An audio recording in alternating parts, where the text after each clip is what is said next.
Bom, pessoal, então assim, uma vez por mês eu trago para o início do vídeo aquilo que normalmente aparece no final, que são as formas de apoiar o canal. E essa foi uma sugestão dada por alguns de vocês que me disseram que algumas pessoas não veem o vídeo inteiro.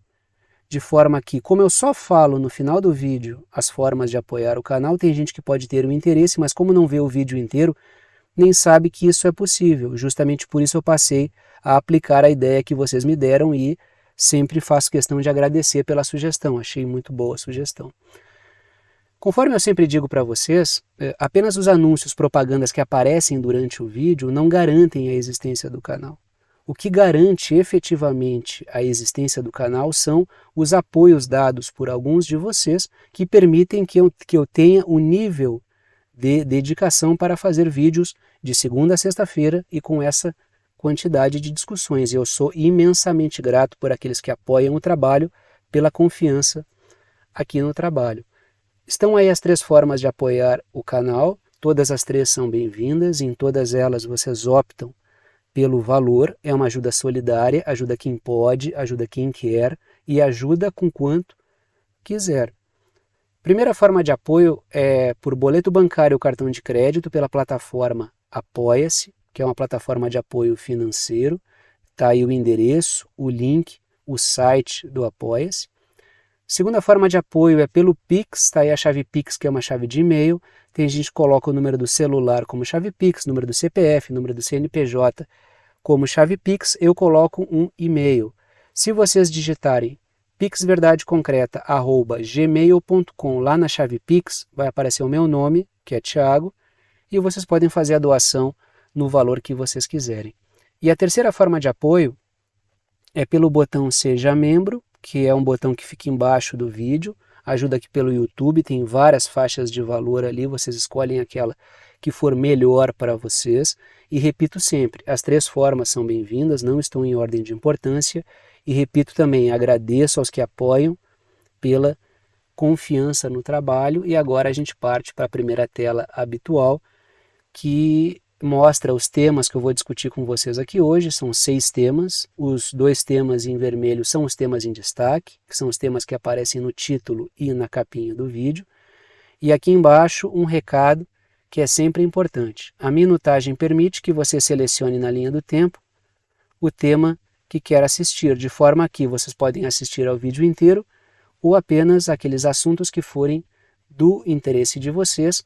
Tanto é que quem acompanha o canal já poderia ter saltado toda essa parte, porque já sabe que pode ir direto para o primeiro tema, e poderia ter escapado dessa primeira parte, porque já sabe o que eu vou falar, porque já acompanha o trabalho há um bom tempo. Essa primeira parte é só para quem não sabe dessa possibilidade, mas não é um grande problema, porque quem acompanha o trabalho sabe que tem minutagem e sabe que pode saltar essa primeira parte aqui sem nenhum problema e partir para o primeiro tema, que é esse assunto aqui, que é o tema que encerrou a semana passada. Alguns de vocês me comentaram sobre isso, me perguntaram se eu não ia falar sobre esse tema. Claro que eu iria falar sobre esse tema não ficaria de fora, é um tema importante. Muito mais pelo que ele simboliza para o agora do que propriamente por representar uma ameaça de guerra. Uma guerra dessas proporções, normalmente ela não é ameaçada e agendada assim com tanta antecedência. Uma guerra, quando acontece, ela vai tendo desdobramentos que encaminham as forças para um conflito. Normalmente ela não é agendada com essa antecedência, o que não quer dizer que ela não venha a ocorrer. Existe um cenário crescentemente tenso, existe uma força arrastando a Europa para uma guerra, e aqui estou falando da OTAN, não da Rússia. Quem acompanha a mídia corporativa está vendo justamente o contrário da realidade. Mas mesmo assim, eu acho que esse posicionamento da OTAN, que para mim é muito mais uma propaganda, uma grande campanha de comunicação que tem um dado objetivo para agora, não tanto para o futuro, ela representa uma preocupação, talvez diferente daquilo que alguns tenham observado, mas ainda assim uma preocupação, o que, repito, não quer dizer que no futuro não tenhamos uma guerra. Eu só acho que isso que está sendo veiculado aí pela mídia, de uma possível terceira guerra, não é ainda um anúncio de guerra. Ela tem objetivos para o momento, Mas claro, como a gente se encontra numa conjuntura que é crescentemente tensa, é lógico que convém prestar muita atenção no que cada lado diz nesse momento. Trago aí o seguinte título: a mídia fala em Terceira Guerra Mundial entre a Rússia e a OTAN, e esse foi o tema explorado até cansar. Acho que a partir da quinta ou sexta-feira esse foi o tema que pautou aí a mídia. Trago a seguinte matéria: a OTAN realizará o maior exercício militar na Europa desde a Guerra Fria, e esse normalmente foi o título padrão tanto na mídia escrita quanto na mídia televisiva e assim por diante. A pauta foi justamente essa: maiores exercícios desde a Guerra Fria, prenúncio de uma terceira guerra, normalmente com tom de pergunta, outros com tom de alguma afirmação, mas repito, ainda não acho que seja um chamado à Terceira Guerra Mundial. Acho que isso tem muito mais um objetivo momentâneo, embora estejamos num contexto complicado, mas tem um objetivo momentâneo que precisa ser observado antes e acima de tudo. Trago aí 2 pontos, começo pelas letrinhas vermelhas. A propaganda agressiva da OTAN, que se demonstrou através dessa campanha falando sobre esses exercícios aí, surge no pior cenário real da OTAN na Ucrânia. Então existe um objetivo de demonstrar força, quando na verdade, na prática, no conflito em si, a OTAN está apresentando fragilidades e fraquezas. Como o momento é muito adverso, na prática, na realidade o momento é adverso, é um momento de dificuldade para a OTAN, e isso por variados motivos que discutimos aqui todos os dias. Se está chegando novo no canal e pergunta, mas que motivos são esses? Assiste todos os vídeos anteriores, escolhe qualquer um aí dos últimos dias, que eu sempre estou trazendo elementos que demonstram essa fragilidade da OTAN.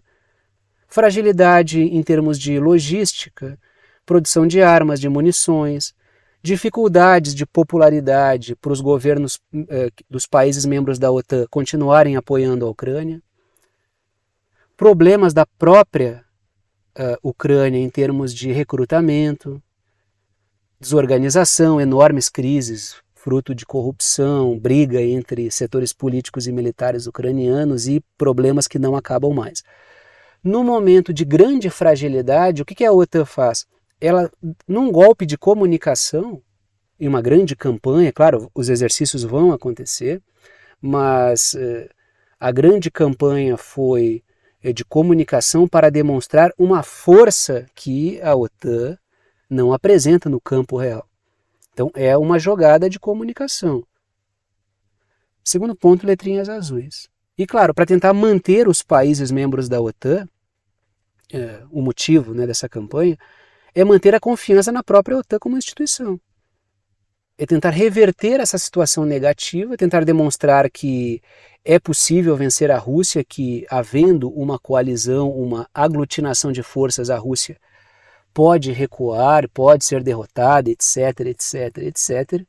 Então o objetivo é o quê? Mostrar força quando na verdade o momento é justamente o contrário. Letrinhas azuis. A OTAN prepara um plano B para o colapso militar ucraniano, ou seja, prepara um plano B puxando toda a Europa para uma tensão maior, preparando-se para um conflito justamente quando me parece que o fronte na Ucrânia vai colapsar. Primeiro porque tem problema de recrutamento, tem problema político, tem problema de desentendimento entre políticos e militares, tem um problema de credibilidade da Ucrânia fora da Ucrânia, dentre os países membros da OTAN para continuarem apoiando. Então isso aí é a preparação para um plano B. Vamos guarnecer tudo que puder aqui, porque a Ucrânia não vai demorar a colapsar. Será que é isso? Vamos ver, né? Estou levantando hipóteses aqui, né? Até porque eu não tenho acesso a documentos privilegiados, a segredos da OTAN, então o que a gente pode fazer é, a partir do que a gente enxerga, a partir da situação real, fazer leituras dessa situação. Mais 3 pontos, começo pelas letrinhas azuis. A liberação de mais apoio para a Ucrânia por Estados Unidos e União Europeia não avançou.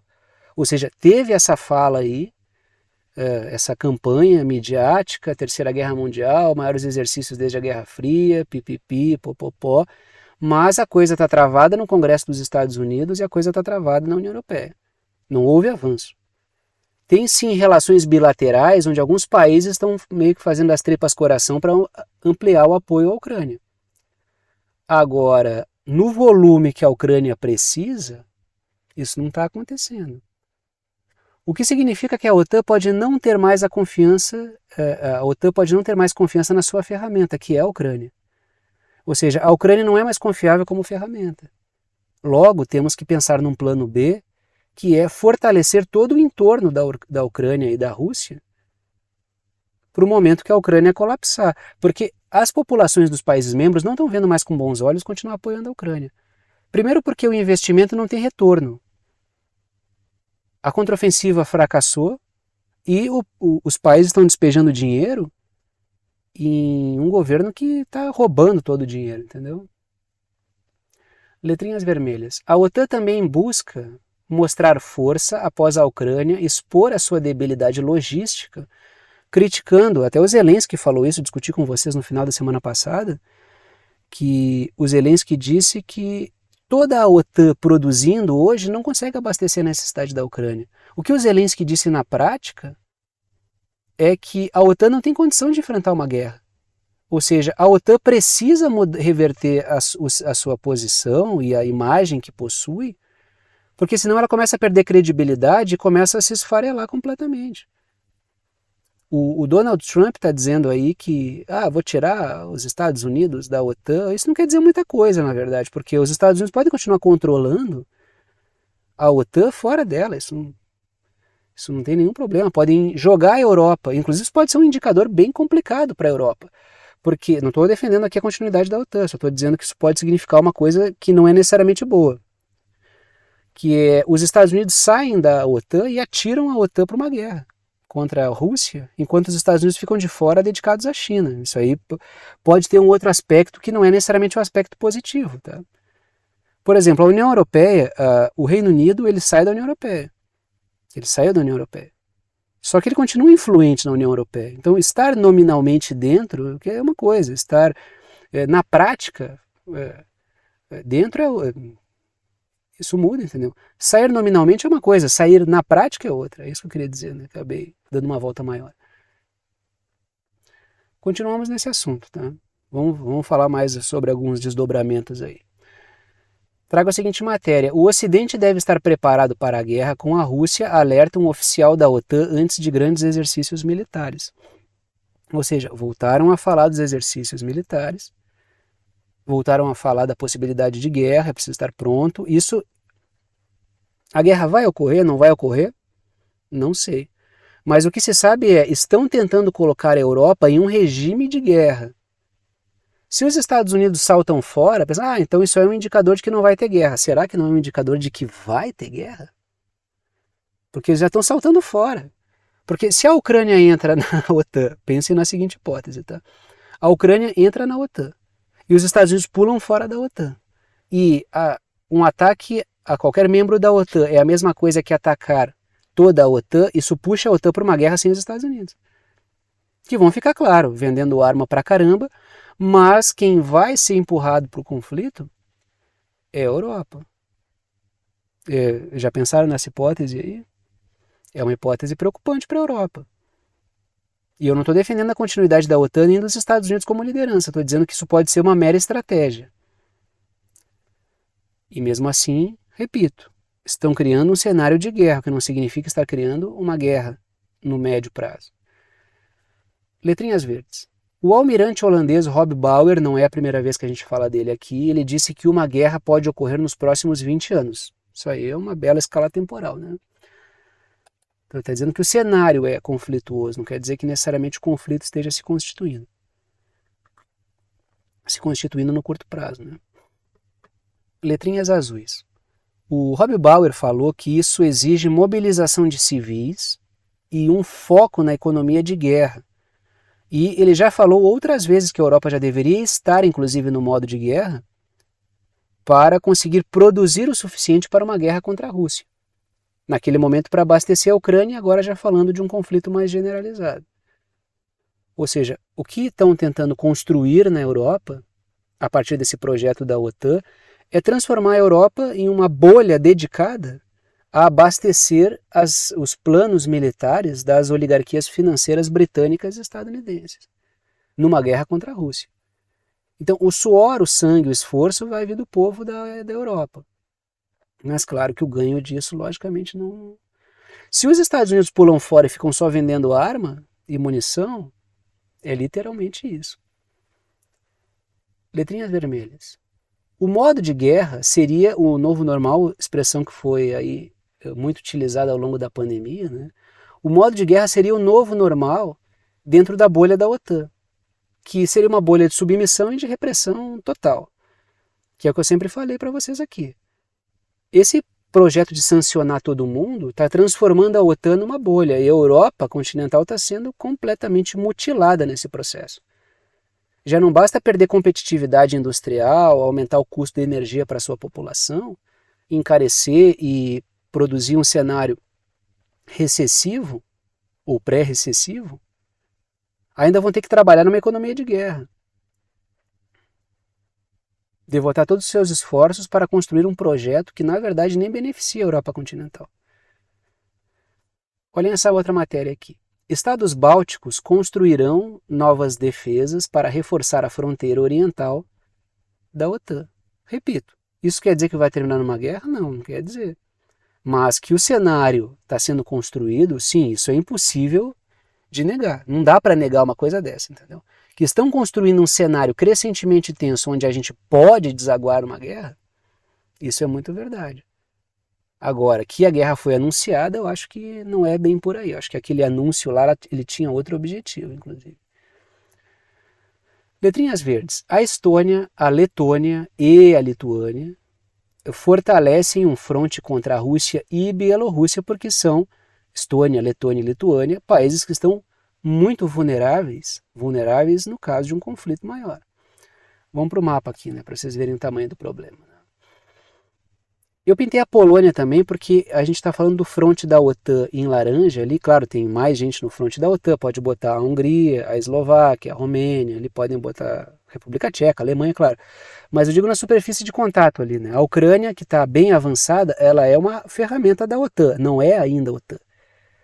Mas se vocês observarem direitinho, tem um país projetado ali que é grande parceiro da Rússia, que é a Bielorrússia, que é Belarus ali, que justamente naquele círculo vermelho que eu coloquei entre a Lituânia e a Polônia, aquela é uma zona muito frágil, porque aquele outro pontinho verde ali entre a Polônia e a Lituânia, virado por Mar Báltico, é Kaliningrado, que é território russo.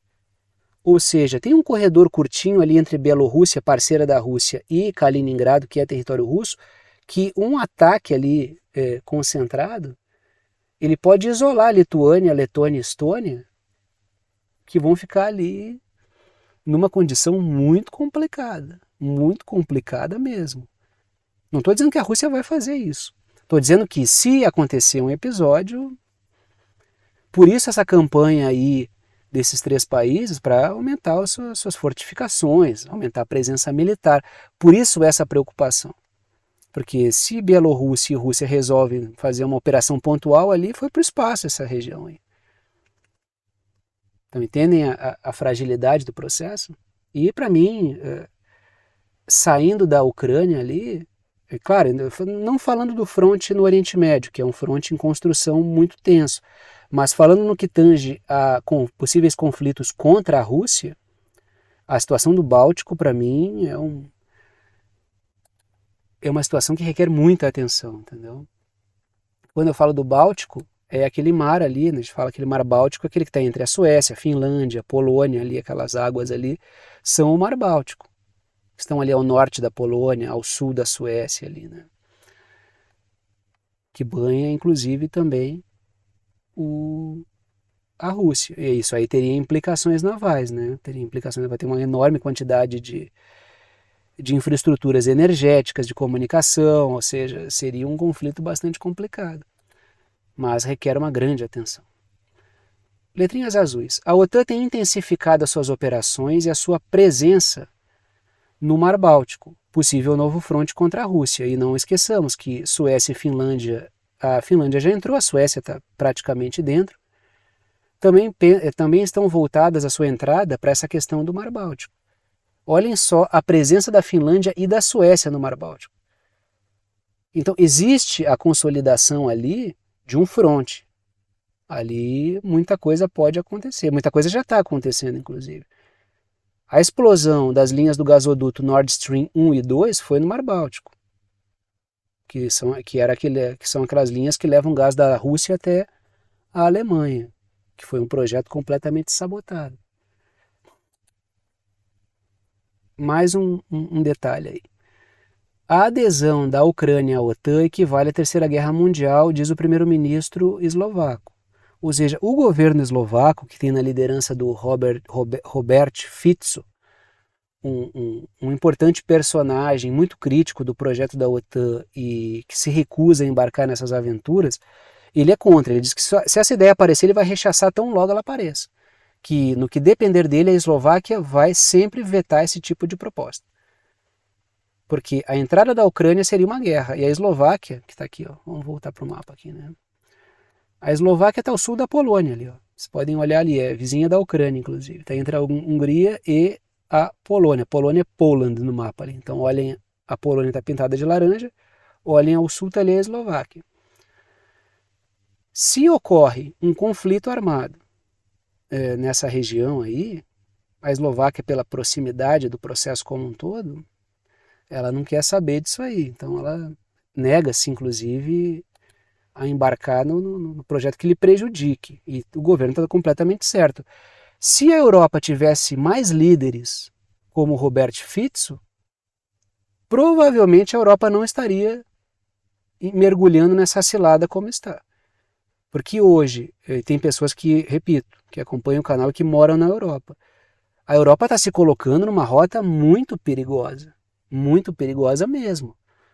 Quer dizer que vai ter guerra? Não. Mas o mero fato de estar se falando em economia e voltada para a guerra, preparar o fronte, Estados Unidos pode sair da OTAN e empurrar todo mundo para uma guerra, isso é um fator muito preocupante. Letrinhas vermelhas. O atual governo eslovaco cortou o apoio militar à Ucrânia a partir dos seus estoques, ou seja, a gente não vai prejudicar o nosso esforço, os nossos estoques por causa da Ucrânia. As empresas de armas podem continuar negociando com a Ucrânia, até porque, como diz o Robert Fico, se a gente não fizer, as empresas dos Estados Unidos vão fazer, então a gente faz também. Agora, outra coisa é a gente se comprometer como Estado, a nossa defesa, para manter o fronte na Ucrânia. Isso aí a gente não vai fazer. Letrinhas verdes. Seria a entrada da Ucrânia na OTAN o passo derradeiro para tal guerra e a saída dos Estados Unidos? É para se observar com calma isso, tá?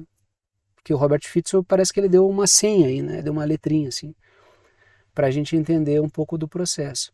Então, necessariamente a saída dos Estados Unidos da OTAN pode ser um fator, inclusive, que pressagia um possível conflito, porque os Estados Unidos não vão entrar diretamente contra a Rússia com o risco de se desguarnecerem contra a China. Até porque querem se dedicar mais à China, que é o grande adversário sistêmico dos Estados Unidos, porque oferecem todo um modelo econômico global de transição gradual e não de quebras. E transição estável, diga-se de passagem. Quem propõe o caos são os Estados Unidos. Aí vamos para o segundo tema, né? Segundo tema do dia, o outro fronte em construção. Estados Unidos, Israel e a quase guerra com o Irã. Repito, isso quer dizer que eu estou pressagiando uma guerra? Não, eu não estou falando nada disso. Estou dizendo que existe essas forças elas estão se cruzando em vários pontos, mas não significa que vão entrar num atrito direto agora. Pode ser que nem entrem. Mas a quantidade de focos de tensão, quando começa a crescer muito, às vezes é complicado segurar, porque quando tu cria muitos focos de tensão, muitos frontes diferentes, tu acaba perdendo o controle das variáveis, e aí justamente que as coisas acabam degringolando para uma guerra mais generalizada. Se vocês observarem a Primeira Guerra, a Segunda Guerra Mundial, assim como guerras anteriores, porque a gente fala muito da Primeira e da Segunda, mas a Europa está pontilhada de guerras aí, vocês vão perceber que começa a criar muito fronte de tensão. Antes disso, tu volta lá, muitas famílias importantes com seus interesses, muitas famílias aristocráticas, muitos com elementos religiosos, começa a criar muito fronte diferente. Num dado momento a coisa sai de controle. E quando essa coisa sai de controle, e aí tu tem um episódio da guerra. O que não quer dizer que muita gente não queira a guerra, entendeu? Mas a diplomacia ela passa a não ser mais útil ali, né? E o que está acontecendo no Oriente Médio é bastante complicado. Trago a seguinte matéria.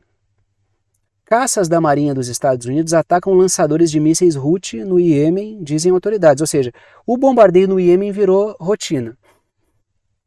Para usar a expressão que eu coloquei nas telas anteriores, o novo normal. Começou com ataques pontuais, agora é quase que diário. Ou seja, vai aos poucos e vai acostumando as pessoas a... Agora o normal é bombardear o Iêmen. Aí eu coloquei o que é pintado no mapa. O Iêmen pintado de laranja, Israel pintado de amarelo, o Líbano de rosa e a Síria de verde, porque a gente vai falar desses países aí. Dentre outros, claro. Né? Letrinhas vermelhas. Quando questionada, a porta-voz do Pentágono negou guerra dos Estados Unidos no Iêmen. Negou que esses ataques aí representem alguma coisa. Não, é só o café da manhã dos Estados Unidos é bombardear alguém. E acorda um dia de manhã e sai bombardeando. Letrinhas azuis. O Biden admitiu que os ataques não estão freando os Houthis, mas que vai seguir atacando. Por quê? Porque os Houthis, o dia a dia deles é bombardeio nos últimos anos. Bombardeios do Iêmen, da Arábia Saudita, apoiados pelos Estados Unidos. Então isso é rotina para os caras. Bomba dos Estados Unidos caindo aqui no país. Conta uma novidade, porque isso aí é a minha realidade dos últimos anos. Isso aí é o que eu estou vivendo sempre, segundo os Houthis, entendeu? Então não é meia dúzia de bombardeios que vai fazer os Houthis recuarem. Isso não é assim que funciona. E os Estados Unidos sabem muito bem disso. Só que os Estados Unidos precisam dar alguma resposta e precisam dar alguma guarida a Israel. Porque os Houthis estão justamente se solidarizando com os palestinos aqui, dentre outras coisas, claro. Letrinhas azuis. O ataque anglo-yankee, ou seja, britânico e estadunidense ao Iêmen, levou o povo às ruas para apoiar os Houthis, numa quantidade enorme de pessoas. Uma grande manifestação de apoio aos Houthis, uma senhora manifestação, podem pesquisar as fotos aí na rede, até deveria ter colocado aqui, não coloquei, e tornou ainda mais insegura a rota pelo Mar Vermelho e trancando o canal de Suez. A situação vai ser crescentemente problemática, me parece, pelo menos nos próximos dias. E isso vai levar a implicações econômicas. Letrinhas vermelhas. Os bombardeios anglo-yankees no Iêmen buscam dar lastro ao massacre de Israel em Gaza. Já falei várias vezes. Sem o apoio dos Estados Unidos e do Reino Unido a Israel, Israel não poderia sustentar o seu projeto expansionista por tanto tempo desde o nascimento do país. Mais uma matéria, né? E aí a gente cruza o Irã. Muito embora a questão do Iêmen também cruze, porque os Houthis são uma força, um grupo orgânico, um grupo autônomo, politicamente falando, do Iêmen. Governam mais de 70% da população do Iêmen. Ou seja, são o governo do Iêmen. Agora, são aliados, são apoiados pelo Irã. Então, os Estados Unidos atacam aliados do Irã. E aí tem um confronto indireto. Olhem essa matéria. A Guarda Revolucionária do Irã, ela afirma que 5 membros foram mortos em ataque israelense a Damasco, na Síria. A matéria continua. O Irã confirma o assassinato de membros do corpo da Guarda Revolucionária Islâmica à medida que as tensões regionais aumentam em meio à guerra de Israel em Gaza. Então percebam assim, ó, que a gente vê cada vez mais personagens do Irã sendo assassinados. Então existe uma guerra indireta já, né, que ela se cruza quase que diretamente em alguns locais. Mas claro, na medida em que iranianos estão na Síria, estão no Iraque, dando apoio a grupos que combatem o terrorismo e também combatem forças dos Estados Unidos e atacam Israel em certa medida, esses caras são mortos no exercício da sua função, dentro de um outro país. Qual é a resposta? claro, e a convite desses países, tem uma diferença aí, né, entre as tropas dos Estados Unidos e esses representantes do Irã nesses países, né. Agora, qual é a resposta natural do Irã? Responder na mesma moeda. Então, digamos assim, a linguagem que está sendo utilizada é essa. Tu mata um cara meu em outro país, eu vou matar alguns teus em outros. Essa é a grande troca. Mais ou menos aquela coisa do Irã e do Paquistão.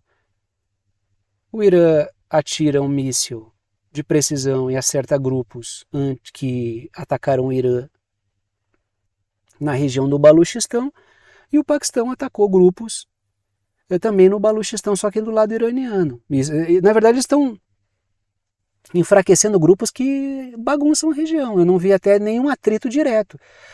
Nessa troca de mísseis, de ataques aí do Irã e do Paquistão, eu vi ganho tanto para o Irã quanto para o Paquistão, na verdade. Embora tenha ocorrido ali um atrito diplomático, atacaram forças que prejudicam os dois lados, entendeu? Que é o que... Eu não vou aqui sugerir tese de teatro, nem nada, mas uma combinação tácita, talvez. Ataca aquele ali que eu ataquei lá, a gente faz guerra no outro e vai detonando grupos que atrapalham os dois lados. Pode ser? Não sei, estou levantando as possibilidades aí, né? Letrinhas verdes. O Irã atacou recentemente conexões de Israel no Iraque e no Paquistão, e atacou o ISIS na Síria, com aqueles ataques de precisão. E, claro, atacou o ISIS, é uma força que age sempre, né, em parceria com as forças da OTAN. Ou seja, o vocabulário é esse, entendeu? Vamos atacando e tem todo um corredor aqui. Olha lá. O Irã está bem na direita no mapa. Israel está bem à esquerda. O Israel está pintado de amarelo. O Irã está ali bem grandão, ali, Irã destacado bem à direita do mapa, bem a leste ali. Ali no meio tem um corredor. Tem um corredor que envolve o Iraque, a Síria, o Líbano, sob fortíssima pressão. A Síria tendo que lidar ainda com operações transnacionais para derrubar o Assad, o Iraque ocupado militarmente pelos Estados Unidos, assim como a Síria, o Líbano sob fortíssima pressão de Israel para derrubar o Hezbollah. Então, todo esse corredor entre o Irã e Israel está muito sob pressão. A Jordânia está no meio do caminho, mas a Jordânia ela alimenta uma quase subserviência em relação a Israel e aos Estados Unidos.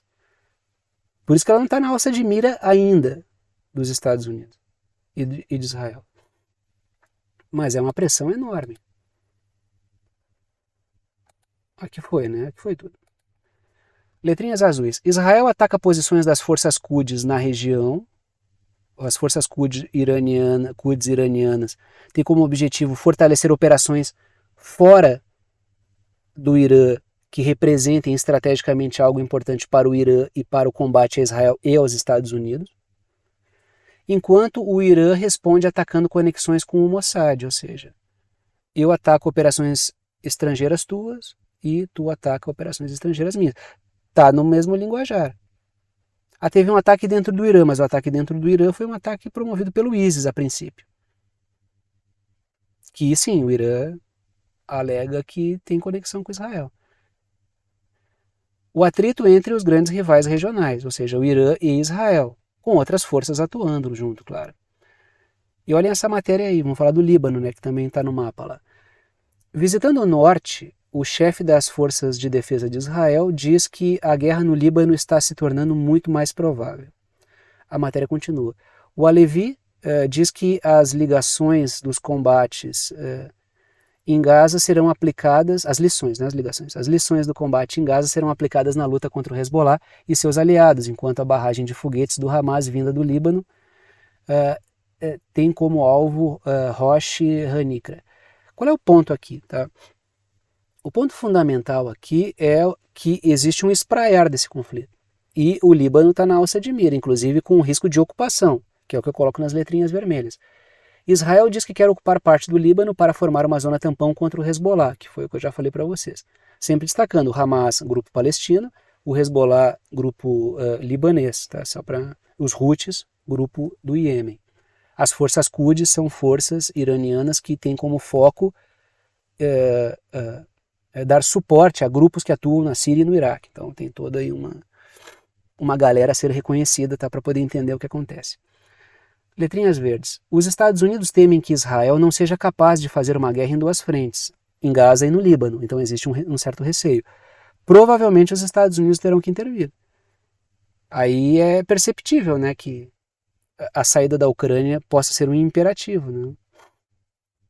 O que para a Europa é um péssimo negócio, que vai ter que ficar lidando sozinha com a situação ali da Rússia. Continuamos na região, tá? Os Estados Unidos são atacados no Iraque. Tá aí o Iraque no mapa, trago a seguinte matéria. Pessoal dos Estados Unidos ferido em ataque com mísseis à base aérea de Al-Assad no Iraque. Não é do Bashar al-Assad, tá? Isso aqui é uma base que fica no Iraque. Bashar al-Assad é o líder da Síria. Letrinhas vermelhas. Ataques a bases dos Estados Unidos cresceram por causa do seu apoio ao massacre em Gaza. E aí já foram, desde o 7 de outubro, já está chegando 150 ataques a bases na Síria e no Iraque. Bases dos Estados Unidos, que estão na Síria e no Iraque a convite de ninguém. Letrinhas azuis. Os Estados Unidos têm tido bases atacadas na Síria e no Iraque que formam um corredor entre Irã e Israel. Ou seja, essa zona Síria e Iraque, toda essa faixa aí que envolve o Líbano também e a Jordânia, é uma região sob fortíssima pressão, né, por motivos óbvios. Letrinhas azuis. O governo do Iraque tem pressionado pela retirada das tropas dos Estados Unidos do país, que alega estar combatendo o terrorismo, sempre aquela motivação positiva, heróica. Mas, claro, cria o problema, que é desestabilizar, estimular grupos rebeldes, jihadistas, e depois aparece com a suposta solução, que é combater aquilo que eles mesmos criaram, isso quando não apoiam esses grupos.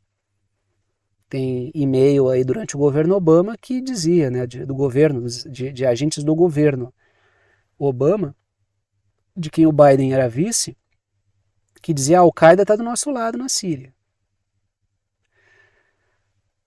Matéria do Portal Político. Agora vamos falar um pouco de Israel também, né? Só para não dizer que a gente não falou um pouco do Netanyahu, né? O Netanyahu diz que disse aos Estados Unidos que se opõe ao Estado palestino em qualquer cenário pós-guerra. Escancarando, né? Em qualquer acordo futuro, Israel precisa do controle de segurança de todo o território a oeste do Rio Jordão, disse o Netanyahu em entrevista coletiva. Ou seja, está colocando na mesa o quê?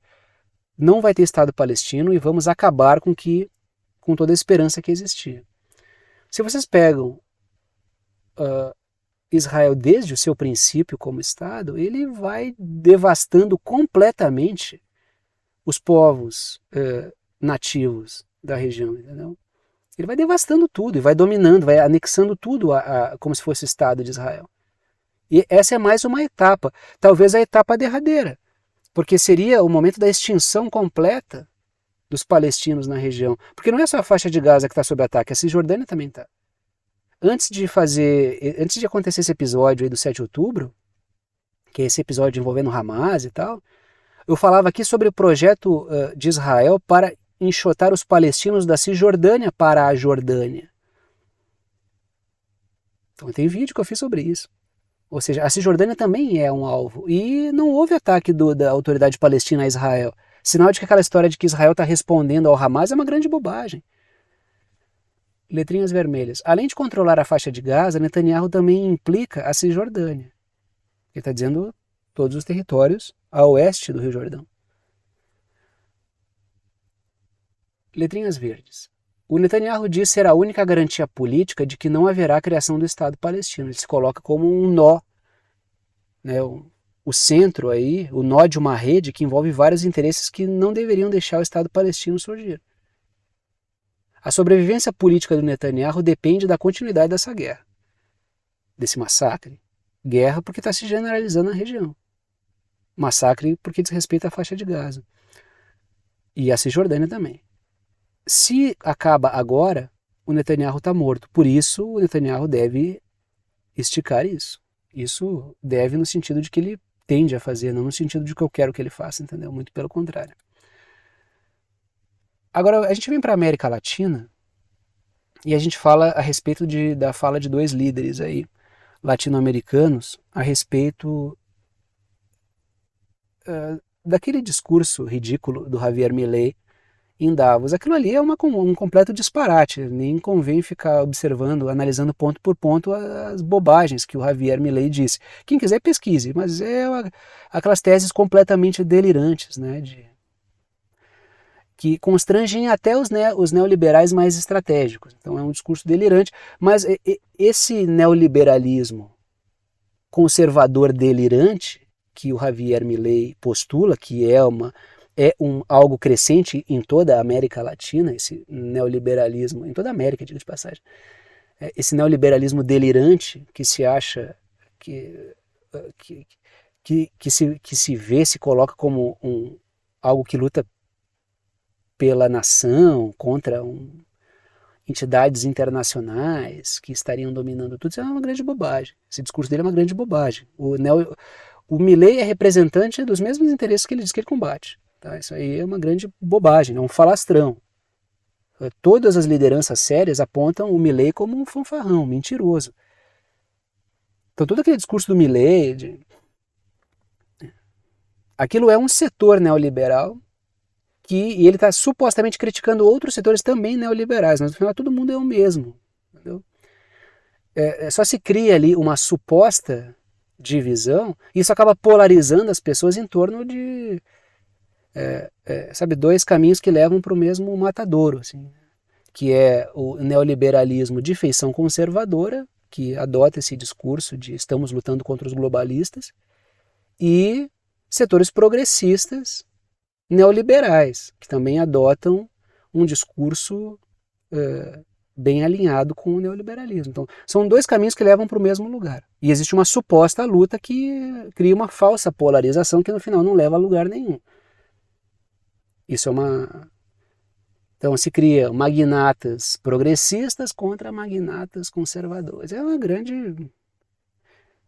Então o Milei, ele emula um discurso de revolta, mas no final ele não muda nada. O Milei é a coisa mais antiga que existe na América Latina em termos de defesa do neoliberalismo. Ele só dá uma roupagem, um pouco de... não é nem tão diferente. Peguem os discursos, assim, para quem... até para quem está no Brasil e para quem não está, né? Peguem os discursos do Fernando Collor de Mello. Peguem os discursos do Fernando Collor de Mello.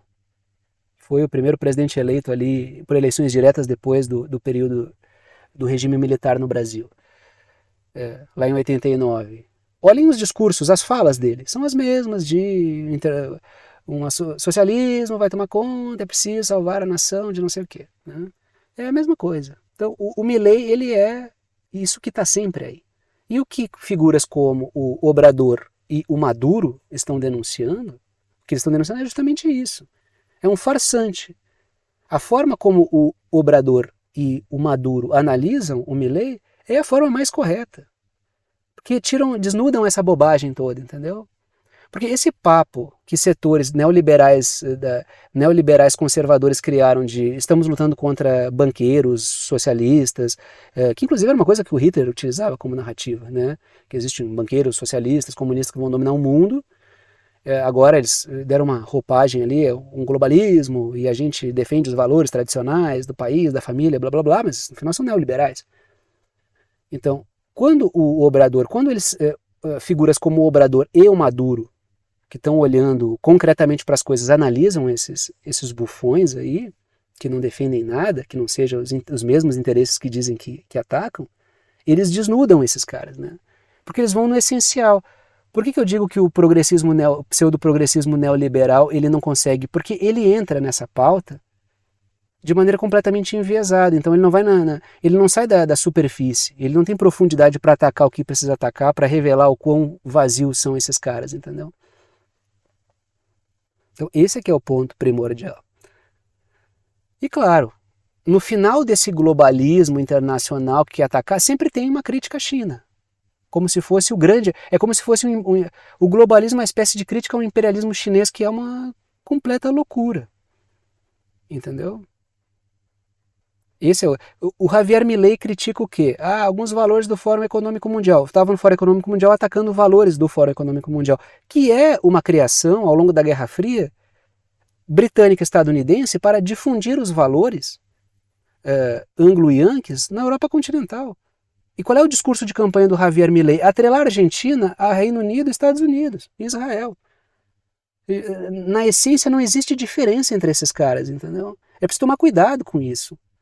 Muito cuidado. Quando o cara vai, esse globalismo...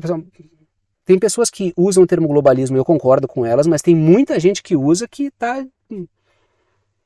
Não acho que imperialismo e globalismo sejam a mesma coisa também. Então eu já disparo o alerta, assim, opa, pera um pouquinho. Ele vai chegar lá no final na cadeia, lá em cima ele quer destruir a China. Porque essa teoria de combater o globalismo vem de setores que viram que no jogo que a China foi convidada para jogar, que é o jogo da globalização, ela se saiu melhor do que outros agentes. E que ela coloca em risco forças financeiras britânicas e estadunidenses. E aí eles pregam justamente o contrário, porque no jogo da globalização a China está dando um pau nesses caras. Aí o que? O perverso passou a ser a China. Trago a seguinte matéria. O Andrés Manuel López Obrador critica a proposta de nacionalização da dívida das empresas do Javier Milei na Argentina. Ou seja, não tem Estado, só para assumir a dívida de grande empresário. Aí tem Estado, né? O Estado é máximo. Ela é mínimo para o povo, ele é máximo para alguns setores. Letrinhas vermelhas. O Obrador diz que o Milei fará o povo argentino pagar a dívida dos ricos com o discurso de destravar a economia. Ou seja, todo o Estado argentino assume a dívida dos magnatas. Aí eles saem zeradinhos para ganhar mais um monte de dinheiro. A dívida, ela não está com os magnatas. A dívida está com as corporações que agora vão para o Estado. Os magnatas estão com lucro há muito tempo. É brincadeira, né? Letrinhas azuis. Ele diz que o México, o López Obrador diz que o México já implementou tal medida e que isso representa o Estado apenas para os ricos, né? Não, essa observação entre parênteses é minha, né? O México já implementou isso, não deu certo, e eu é que coloco ali que o Estado existe apenas para os ricos, né? Então essa coisa do Estado mínimo, então por que o Estado está assumindo essas dívidas aí? Não é livre mercado? Não o mercado, porque olhem essa matéria aqui, ainda não vou entrar no Maduro, mas no subtítulo da matéria, olhem o que o Javier Milei coloca. O presidente argentino declarou que o mercado livre e o capitalismo são a única ferramenta capaz de acabar com a fome e a pobreza. Então por que diabos o Estado vai assumir as dívidas das empresas? Então, todo neoliberal ele se esfarela aí. Porque o Estado tem Estado para eles. O Estado mínimo que ele quer é para o povo. Aí o cara não tem saúde, não tem educação, não tem previdência, não tem droga nenhuma.